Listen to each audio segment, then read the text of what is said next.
May the words of my mouth and the meditations of all our hearts be ever pleasing in your sight, O God, our strength and our Redeemer. Amen. So that's the reason I started preaching down here, is I get a little bit of AC. So I'm going to pull a Sophia from Golden Girls here. Picture it. Greenville, PA, 2011. A sophomore at a small liberal arts college named Teal is hunched over a table laden with books and a laptop and like 5 empty Pepsi cans. It's about 3 a.m. He has been toiling and toiling because he had just finished starring in a production of The Importance of Being Earnest.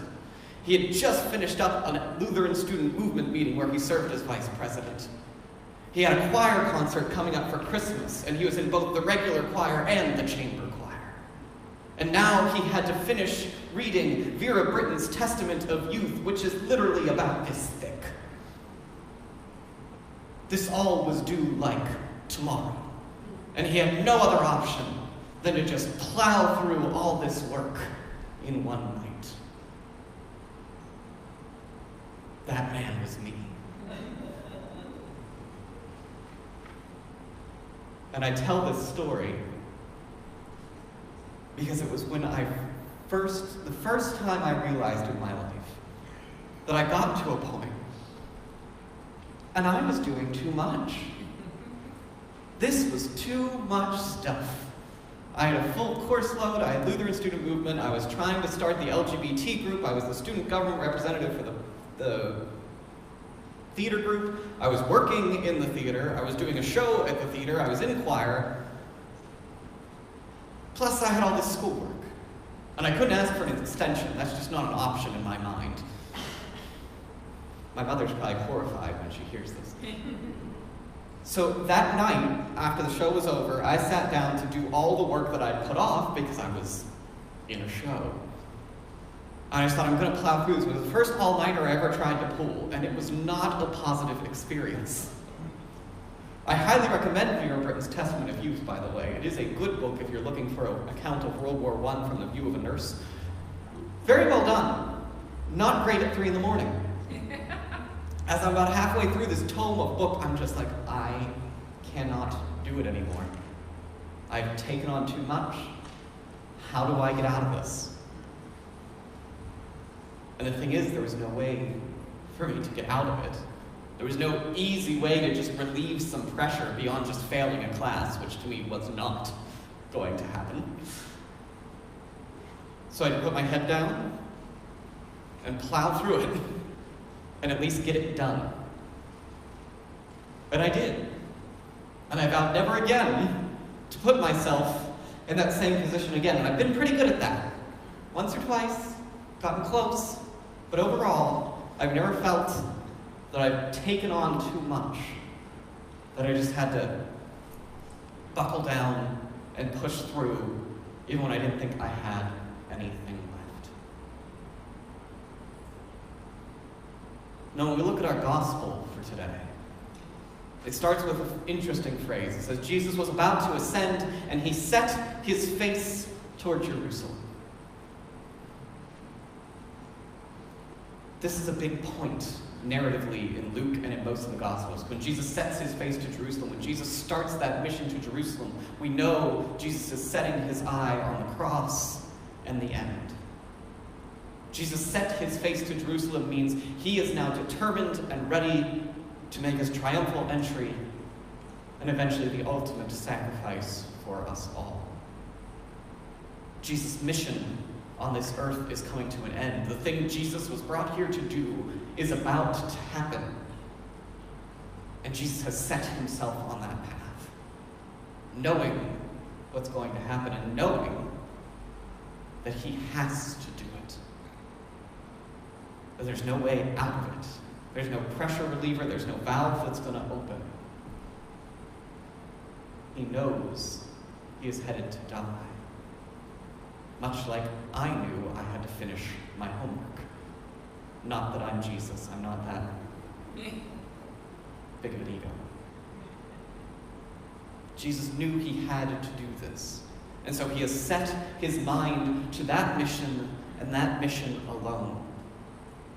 which I think explains some of the harsher words Jesus has further on in the reading. Because every time I read this reading, it feels harsh, doesn't it? Let the dead bury their own dead. No, you can't say goodbye to the people you love. You have to follow me and follow me now. Anyone who puts their hand to the plow and looks back is not fit for the kingdom of God. Why such an aggressive tone? Why such commitment? I think because Jesus knew that he had to be so committed to his cause. He had put his hand to this plow that was going to take him to the cross, and he could not afford to look back. He could not afford to stop and say goodbye. He could not afford to tarry from the path he was now on. This was something he had to do. This was the life that was laid before him, and he was going to have to face it one way or another.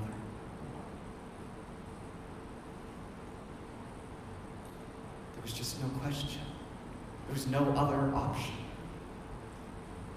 He was going to have to plow that field and make sure that it was a straight line. Now, you're lucky today because you get two stories, not just one. I don't know why, but Mark and I have been in a bit of a Russian mood. We just finished up watching the Chernobyl miniseries on HBO, and then we watched, I think it was called K-19, about the nuclear sub during the Cold War. So lots of Russian things happening in the parsonage. But one thing that caught me about both these stories is they're both about a nuclear reactor failure. In one way or another, the reactor is failing, and obviously when a nuclear reactor fails, bad things happen. In the case of Chernobyl, very bad things happened. And watching mostly men, but the men and women who put their lives on the line to run into those nuclear reactors, to try and fix one thing, to spend 2 minutes in there because they can't be exposed too much and run out, but lose 20 years of their life just by being exposed to these things. Running in to repair the problem and fix the breach, even when they knew they weren't going to come back. Or if they did come back, they were in for an agonizing and painful death. I do not advise you watching Chernobyl unless you can deal with some pretty graphic images, so don't, go home and watch it if you're not ready for that. But seeing these people sacrifice themselves for the better good, for the good of humanity, for the good of whatever, knowing that they were preventing a much larger catastrophe. They had no other option. They had no other way out. This is what had to be done, and they put their hand to the plow, and they did not look back. They didn't turn around. They didn't say, I can't do it. Much like Christ, they jumped into the fray. And it's not just Chernobyl or that sub. There are plenty of examples we've seen of this unrelenting commitment to helping others, that we've seen of sacrifice.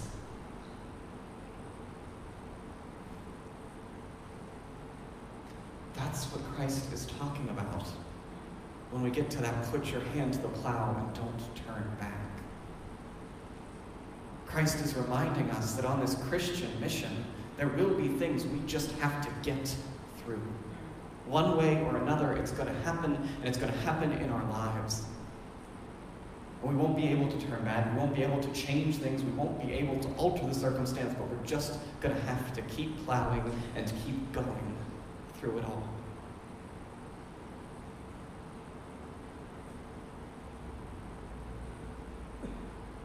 And our epistle reading for today, which is one of the most beautiful readings we've got, really, that talks about the freedom we have in Christ, the freedom from the law, the freedom that that is made by our faith, the freedom through God's grace.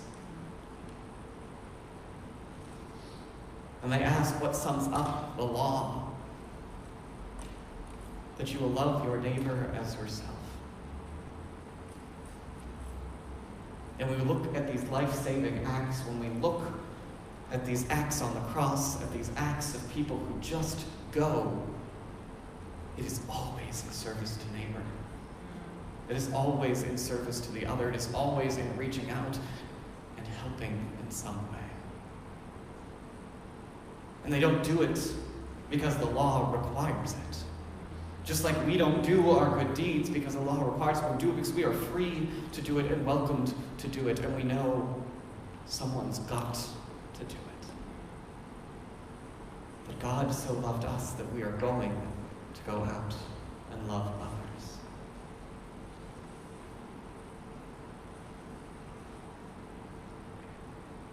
There are plenty of issues today, plenty of difficulties facing our communities, our nation, our world, that are going to require people to hold on to that plow and to go forward. Where we're going to have to stand up and speak out and take action. Whether it be healthcare, whether it be the crisis at our border, whether it be any of these issues that are facing our world, someone's going to have to do something, and as Christians, we aren't exempt from getting involved in these things. We're trying to find a solution, whatever it is, of putting our hand to the plow and saying we're going to work on this issue because it needs fixed and something needs to be done. And the thing we must remember when we put our hands to the plow, whenever we go and work in that field, whatever that field looks like, unlike when I was doing my homework, we are not alone. Because I might be there with my plow, but someone else is plowing next to me too. Someone else has their hoe out, someone else is watering, someone else is weeding, which is what I absolutely hate to do. Others are working the field with us. We aren't plowing alone. We aren't growing the garden on our own. We aren't facing these issues alone. But we put our hand to the plow just like the person next to us puts their hand to the plow as well. So think about where you're being called to work. Think about what needs gardened in your area.